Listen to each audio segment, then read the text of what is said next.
back to New World next week. I'm James Corbett of CorbettReport.com. And I'm James Evan Pilato of MediaMonarchy.com. Obama gives Trump some going-away gifts.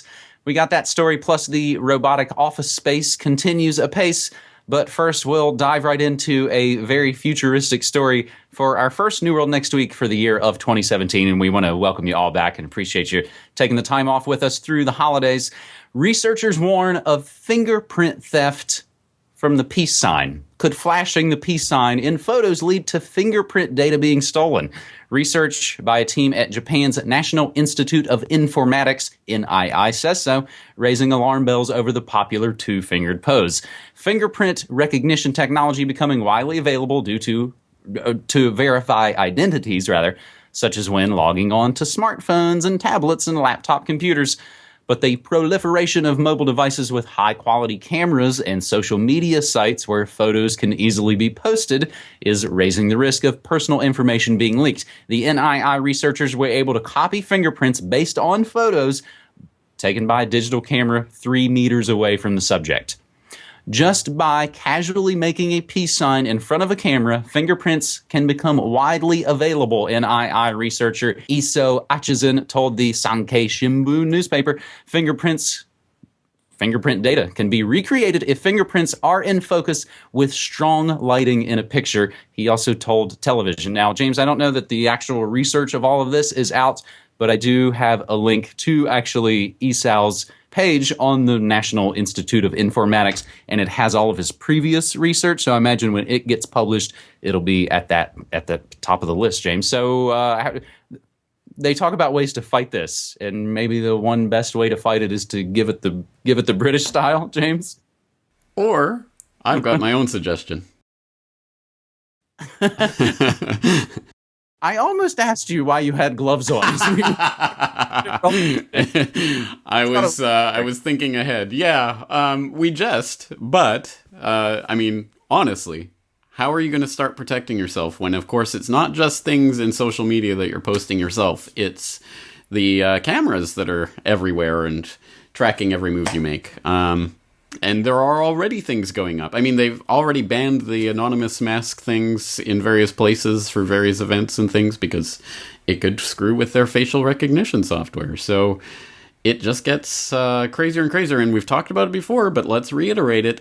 These biometric security features are exceptionally easy to get around, to mimic, to copy people's biometric identity, and impossible for you to ever do anything about it. You can't change your fingerprints. You can't change your face. You can change your password, but you can't change these biometric details. So it's a stupid thing if we were to believe that people are trying to implement this simply and solely for security purposes, i.e. to keep things safe and secure. But of course, I don't think that's what this is really about. It's about identifying you and coming up with the technology and gadgets to identify you anywhere, anytime, any place. And on that note, I think you probably have a follow-up story? I do, but even just what you're saying there reminds me, we've gotten to the point now where when people's banking information is compromised, it's now gotten to the point where banks are like, yeah, it's okay, we'll refund you, everything will be taken care of. That's wildly different than, of course, the scenario we're laying out right there and what you just described. You can change some bank account info, but you can't change your fingerprints. Some of the related stories, one goes actually back to about three years ago on Gizmodo, and this is straight up Blade Runner action, as they note even in the article. Hidden faces can be found by zooming into high-res photos of eyes. And we will include the link to the PDF of that, identifiable images of bystanders extracted from corneal reflections. And they make the same note in there that the researchers from Japan make, James, and that it's basically, if you've got enough light, you can do it. The other related note is a really interesting one that tells a really bizarre, dark tale, but this is now the world we live in. Fugitive who evaded capture for 17 years, caught by the feds using their facial recognition technology. He stole the identity of a kid who died decades ago, but he was recognized with the digital database of the photo that he put on his passport. So as we continue to our second story on this episode 295 of New World Next Week, our first episode for the new year 2017, we hop over to The Guardian. However, James, we stay in your neck of the woods, and we are in some ways taking a bite from the Asia-Pacific perspective, with apologies to our buddy Brock West.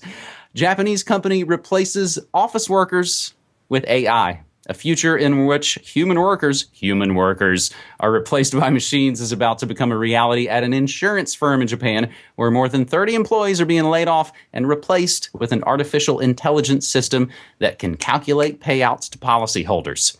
Fukoku Mutual Life Insurance believes it'll increase productivity by 30% and see a return on its investment in less than 2 years. The move, however, is unlikely to be welcomed, by 34 employees who will be made, James, I'm already seeing this as the word of 2017, redundant by the end of March.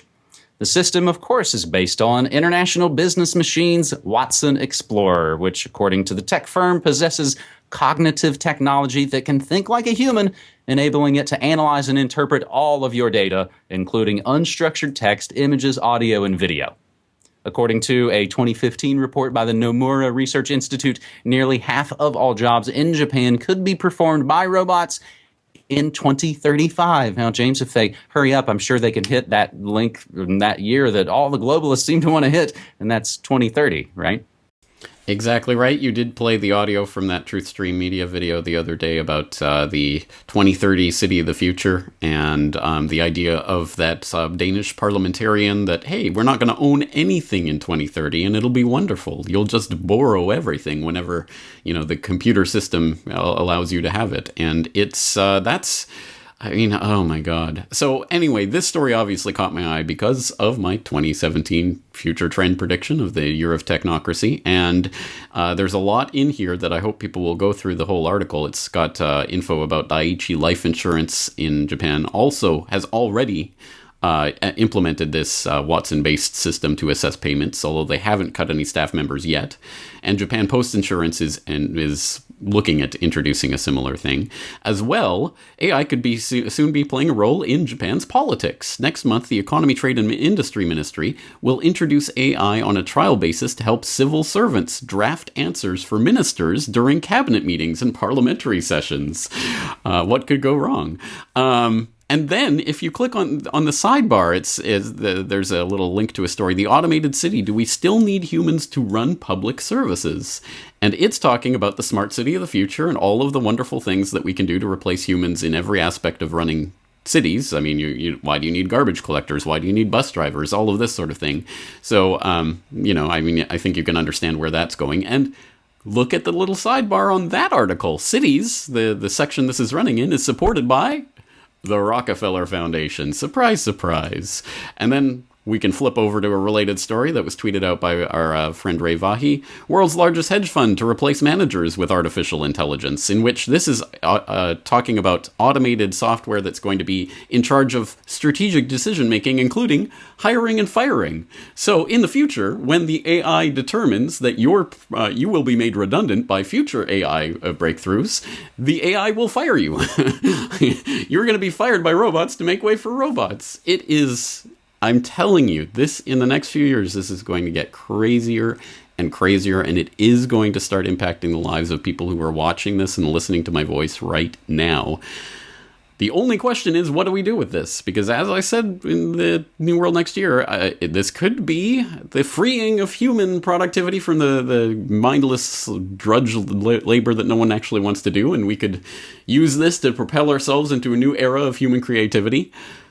Or the culling of the herd could begin in earnest, as the cattle are no longer needed by their cattle ranchers. So, again, I'm not hopeful, especially when it's the Rockefeller Foundation and other wonderful groups like that bringing information like this to us. Well, and it makes me think of the Morlocks and the Eloys, and of course H.G. Wells' The Time Machine. As long as you're talking Rockefellers, of course, I think it's important to point out that it's IBM. It's IBM, the folks who helped automate the Holocaust, at least according to Pulitzer Prize-winning author Edwin Black. So we'll include the links to that, and of course that note about the hedge fund. Bridgewater Associates is the name of it. And we'll include the flashback link to last summer where we talked about white-collar robots are coming for your office jobs on this very show right here, New World Next Week. We reach our cover story this week, and everybody's kind of waiting with bated breath, and we kind of want all of America's next top president to be over and done with. But it's not, and it seems like it's the gift that keeps on giving. So, James, you mentioned TruthStream Media. We were talking about the automated cities of the future. They also had a report just this Monday, and I talked about it on my Monday morning shows, pretty much what I hit the ground running with on Monday morning. Last-minute change in security at the inauguration reminiscent of JFK in Dealey Plaza. Now, that is a very grabby headline. And you start to dig through it, and you realize, okay, they're going to swap out some general. But what I found actually today when we were prepping for this show, the Washington Post originally reported that Major General Errol R. Schwartz, who has commanded the D.C. National Guard since his appointment to the position by George W. Bush, was told to vacate his office the moment Trump says his I do's to the oath of office. Then, a little bit later, news emerged that the incoming Trump administration offered to let Schwartz keep his job through Inauguration Day, but the general himself refused the offer, preferring instead to quit at 12 noon on January 20th, the hour before Trump takes his oath of office. So basically, this was the guy that Bush had on. The way this usually goes, and the way it happened before, Obama asked him, hey, Schwartz, we would like you to stay on. Schwartz said, hey, I sure would like to. This time around, it's the tradition. Trump says, hey, would you like to stay on? Schwartz said, no, I don't want it. So this is the interesting part. So it seems, again, lots of fake news gets inflated and built up. However, James, this is what we want to kind of talk about here. These are the questions. These are the stories, and these are the memes that have kind of been planted out there, right? That's right. I mean, I think what stories like this show is what people are looking for, in a sense. It's like the pothole in the road that if you're staring at it, you're going to drive into it. There's, again, a lot of chatter and build-up and parallels. Oh, it's JFK Part 2. Oh, it's assassination and whatever. And all of that is swirling around. And, all of that is in the mix right now. And truly, I couldn't think of a worse thing that could possibly happen in our lifetimes than an assassination of a president at this point, because the chaos that would unleash would be unparalleled, I think, to anything that we've seen in our lifespans. And the worst part about it is that clearly, I mean, at the very least, there is character assassination going on here. In fact, the Washington Post, paradoxically enough, has just published an article that's talking about how what the intelligence agencies are doing to Trump is like what the FBI did to MLK.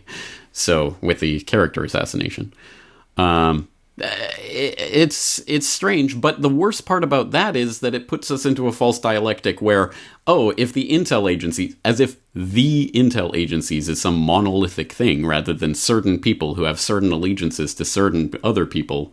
Anyway, that's a whole other thing that we could explode. But if the intel agencies are against Trump, then I guess he's a good guy. No, false dialectic. They want to push you into this. And I keep thinking that this meme that they're pushing right now is exactly in 2008, Barack Obama was the perfect person to put into position to carry the football further down the field. Bush was yesterday's newspaper. He was the birdcage liner that they had to take out. Replace him with the slick black man. It's the new face of the New World Order. Hey guys, it's great.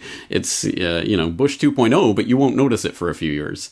And now they're putting into place somebody who's, look, all of these establishment people are against him. Therefore, he's a good guy. You must, support what he's doing. Let's repeal Obamacare and replace it with Trump care. Individual mandate, that's socialism. Individual mandate, yay! I mean, I'm telling you, this is going to be incredible to watch because it is going to be Hope and Change Part 2. But his supporters won't hear any of that until it's too late, just as Obama's supporters won't hear any of that until it's too late. And the worst part is they've got us in this dialectic. If they're against him, he must be good. That's not the way it works. A couple of other quick things, James, as we start to wrap up this episode. I'm really interested in finding out, and I don't know that the information is out there, I've I've been asking the question, who's the designated successor or the designated survivor? They basically pick somebody from the District of Criminals that they send away so that in case DC blows up, you've got a new dear leader hiding out somewhere. It was Robert Gates, the head of the military during one of Obama's inaugurations. That would have been our new dear leader. So I'm interested to know who that's going to be this Friday. If anybody has that answer, I'd love to get that on the tweets. And I've actually been looking at a few of these other kind of assassination memes. Last Friday on my show, I looked at a film that Sinatra did 8 years before Manchurian Candidate called Suddenly. It's public domain. It's from 1954. He plays an assassin who's trying to assassinate the president when he rolls through town. Something I'm going to look at this coming Friday is the forthcoming book by a guy named Antonio Viciano, and he worked under Maurice Bishop. That's CIA's David Atlee Phillips. It gets into kind of the nitty-gritty of JFK. His new book is called Trained to Kill: The CIA Plots Against JFK, Castro, and Che. So we're looking at that, and James, we're looking at all the other sort of gifts that Obama's leaving for Trump, as I think this is going to be kind of a seamless transition. It seems like the bankster bailout was a seamless transition between Bush and Obama. They worked together on it. So one of the parting gifts that Obama's giving Trump is that expanded surveillance powers. Recent approval of new procedures for an existing executive order will allow the NSA to share the private data it collects with all 16 agencies of the United States intelligence community.